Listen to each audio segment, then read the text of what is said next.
یو ورځ حضرت ابراهیم علیه السلام و حضرت اسرائیل علیه السلام ته وفرمایل دا هغه ملائکه ده چې ملک الموت ده.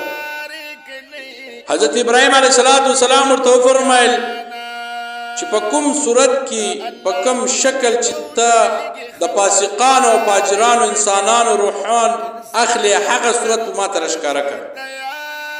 حضرت اسرائیل علیه السلام عرض وکړی چې اے حضرت ابراهیم علیه السلام ته د هغه د لیدلو طاقت نه لرې.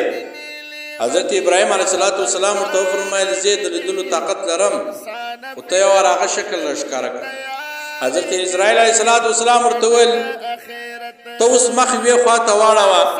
کله چې حضرت ابراهیم علیه السلام مخ واړوئ نو حضرت اسرائیل علیه السلام ورته وویل اے ابراهیم علیه السلام اوس مخ زما خوا ته راواړه.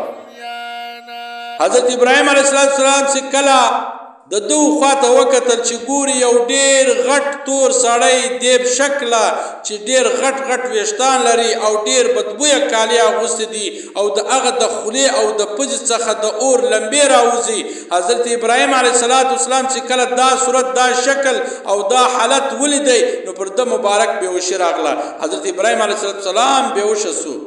ډیر وخت وروسته بیا په هوش کې راغی نو حضرت اسرائیل علیه السلام په خپل اولنۍ صورت کې ولیدی.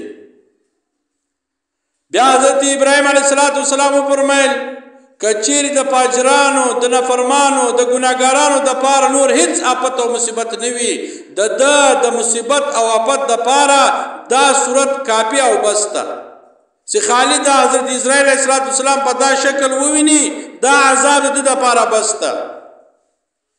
دا د فاجرانو او فاسقانو نافرمانانو حال ده او د نیکو خلکو دپاره بیا الله جل جلاله د نیکو او فرمانبردارانو بندگانو روح د قبض کولو په وخت کې په ډېر ښه او بهترین صورت کې حاضرېږي.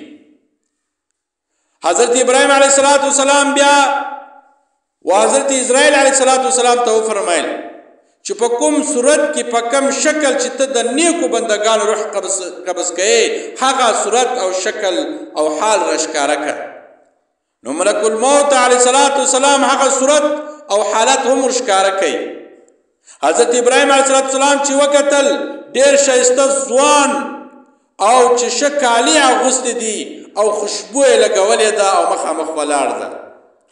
د نیکو خلکو دپاره داسې د ښایسته ځوان او خوشبو یې لګولې په داسې حال کې حاضرېږي او د بدو خلکو د ګناهګارانو فاجرانو فاسقانو روح چې کله قبض کېږي هغه په داسې شکل ورته راځي لکه په اول صورت کې چې حضرت ابراهیم علیه السلام ته ورښکاره کوي او هغه مبارک بېهوشه سو.